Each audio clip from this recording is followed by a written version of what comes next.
Okay. So we're going to be referencing an article from the Wall Street Journal. It's titled, "Even Rich Retirees Fear Outliving Their Money." And this is a topic that we've talked about on videos and podcasts before. We talk about it every day here in the conference room with clients. It's a real thing. thing. Do that too. It's a real thing. The gist is people spend their whole lives working, they save a bunch of money, and then they get to retirement and they really struggle to spend it because, those two mindsets are opposite of one another. So just to pull a nugget from the article here, those in the top 20% of wealth distribution could safely spend an estimated $773,000 to $1.165 million more over a 30-year retirement, depending on how their money is invested, while still setting aside 40% of their initial wealth for emergencies or bequests. This was a quote from Michael Finke, a professor at the American College of Financial Services. On a yearly basis, that breaks out to spending $25,000 to $39,000 more per year that folks could spend, but they aren't spending. How can these retirees assure themselves that they are in a good spot and that it's okay, it's safe to spend this money?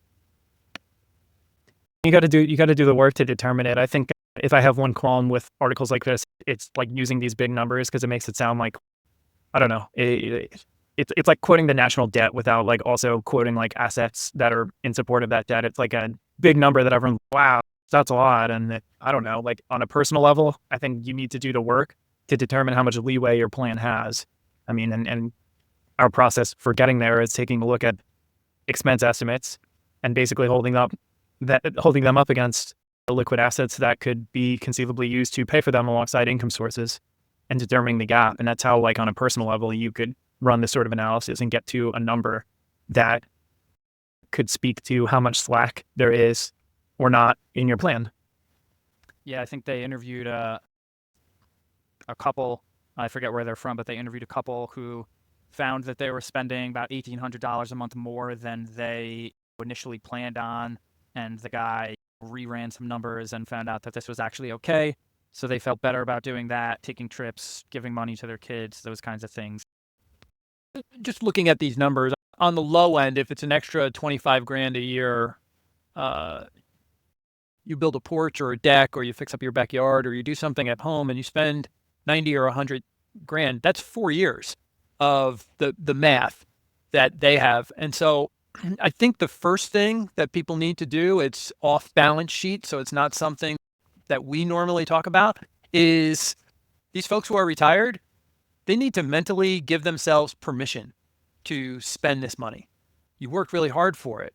You're now at a point in your life where you can enjoy it. And that may be enjoyment from giving it to other family members who need it, or doing something that you've always wanted to do around the house, but you have to start with something small. Spend $5,000 on something.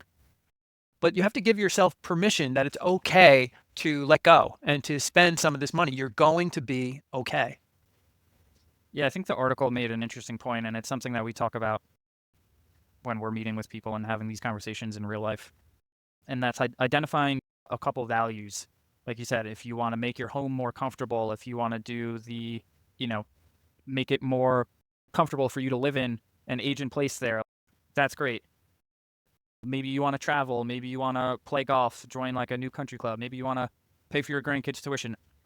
It doesn't matter what it is, but it's identifying those values or those expenses ahead of time. And then maybe, just some mental accounting, just break your money up into different buckets and assign certain dollar totals to each bucket. So then you're not taking from the big pool.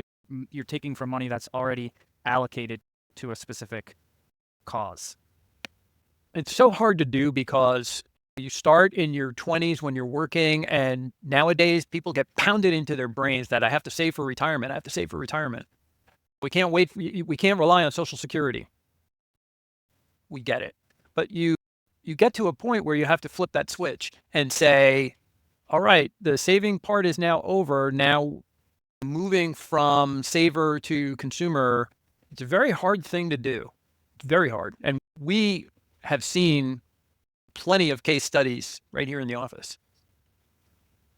Yeah, I think one of the things that's lurking around the corner is longevity risk, maybe living for longer than you planned on. I know when we make plans, we're having folks live into their 90s, and usually there's some elevated costs that are associated with living that long. Maybe that's having at-home care or putting someone in a nursing home or something like that. People want to keep a nest egg behind in case of that emergency. The article threw out the idea of using your home equity. If you own a home, using your home equity as a kind of a bucket for that long-term care need. That would involve selling the house. I know people have emotional attachments to their homes, and getting people out of there is sometimes tricky and not always a straightforward solution. But yeah, I think we have to plan for people living into their 90s, because that's just the way that things have gone over the last 40 or 50 years. People are living longer, and we have to plan for that happening. I'll toss this one over to Brendan. When it comes to spending in retirement, is it a straight line? That may be a layup question for you, but I think a lot of people think that the spending is going to be at this level for the next 25 years. I don't know. I feel like it's almost gone the other direction lately, where everybody assumes that they're going to spend way less later on in retirement as well. And I get the sentiment there in terms of wanting to do stuff while you can enjoy your money. But to say that you're for sure going to spend less 20 years from now just because you're old, we don't know that for sure. And so it's always a balancing act of wanting to do these things now and enjoy your money. And we certainly encourage people to do that when we've done the work to say that they can afford to do. But also, don't do that without having done the work, because I think you run the risk of what the article says is the fear of running out. I think you have to do the work to get to these numbers, and to just say that spending is going to go we don't know what spending is going to do. The best estimate of what it's going to be in the future is some version of today run out by a rate of inflation. And I think you got to take inventory over time to see how that's tracking. It may well be that expenses are going to be lower in the future. And at that point, if they are, you probably regret not spending more sooner. If you're in a good place and your expenses are dropping, then it's an opportunity that exists. You have more dollars in your account that could have been experiences. You don't want that. On the other hand, you don't want an empty account and bills to pay. So Right. like it's a balancing act. I wish there were a good clear-cut answer, but I think that just checking in over time to see how expenses are going and how assets have grown or been depleted over time is the only thing that you can do. Yeah, I feel like another, to your point, Bren, it's a movement. I don't know how to define it, but like, I think there was a book it's called Dying with Zero, where you basically, if you die with anything left in your investment accounts, then you missed out on all of these opportunities, and you should have spent more in the beginning. And I think that the sentiment, like you said, it's a balancing act. I agree that you should enjoy your life while you still can. I'm all for that. But I don't think that keeping some money saved in your investment accounts for a rainy day or for the end, or leaving that to your kids, I don't think that's a failure that it's necessarily being painted as in these kind of discussions. It's all personal preference. You just have to be intentional with your dollars. How do you want things to end up? And I think the point of doing the work just speaks to that even further. Yeah, we shouldn't shame people who end their lives with money. If that money in their account enabled them to like have peace of mind and live their life, then not dying with zero is not a failure, I don't think. I think it's gone too far in that direction, and I would like to introduce some balance back to the picture here. And I understand where people are coming from, because certainly you don't want to leave things on the table, but I think you can balance that and feel comfortable about what you have for the long term, and also maximize what you're doing in the present to make sure that you and your loved ones are enjoying every bit of it, because like none of us are promised tomorrow at the end of the day. So like that is true, and I'm totally with that. But like there's some work I think that goes into determining what your version of that balance is. Agreed. I think another interesting tidbit from the article was that people find it easier to spend from guaranteed sources of income. So they find it easier to spend from things like pensions or Social Security or guaranteed annuities. We were literally, you and I, just talking about this a couple of hours ago when Yeah. we recorded this. Yeah, it's easier to spend the money when you're getting a paycheck each month.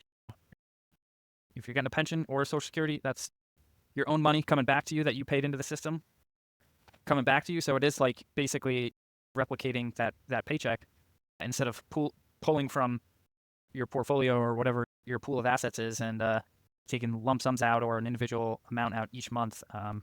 I totally agree with what you're saying. We've seen it where people are like, hey, I'm going to retire. When I get $2 million, I'm out. I'm done. And then to get them to start taking little bites of that $2 million out as they retire, they don't want to do it. They don't want to touch it. And so they will live like misers in retirement because they don't want to attack the money mountain that they've got.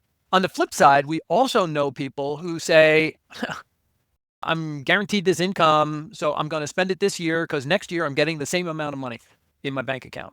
That's my pension coming in, or that's my pension plus Social Security, or that's my deal from selling my company. Everyone's a little different. Yeah, it's mental accounting, but definitely feels like people treat these buckets differently. I don't know if that's irrational, but if we acknowledge that, then there are ways to, again, though, like to the person who is reluctant to spend from a portfolio because they don't want it to dip below a certain amount, or they're only willing to spend what they make in a given year if they have aspirations to do that, which for a stock bond portfolio is incredibly unrealistic. Yeah.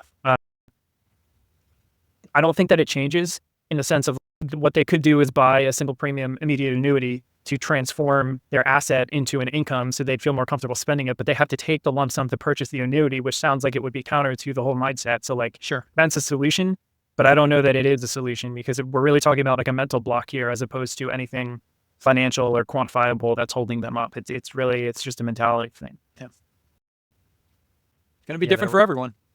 It is. And I think there was another Wall Street Journal article taking a look at what pensions look like in America. Said about 15% of private sector workers and most government workers can expect some sort of pension.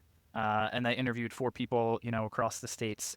And interesting thing that of these people that they interviewed, the highest expenses per year were $113,000, which is about $9,400 per month. Having the guaranteed sources of income is great, but I think the people that they found all lived below their means and didn't spend over and above their pensions plus Social Security. So I think that is another thing that we talk about a lot is expenses. And people, if you have a pension and Social Security and you don't spend a lot of money, then you're probably going to be in pretty good shape. Yeah.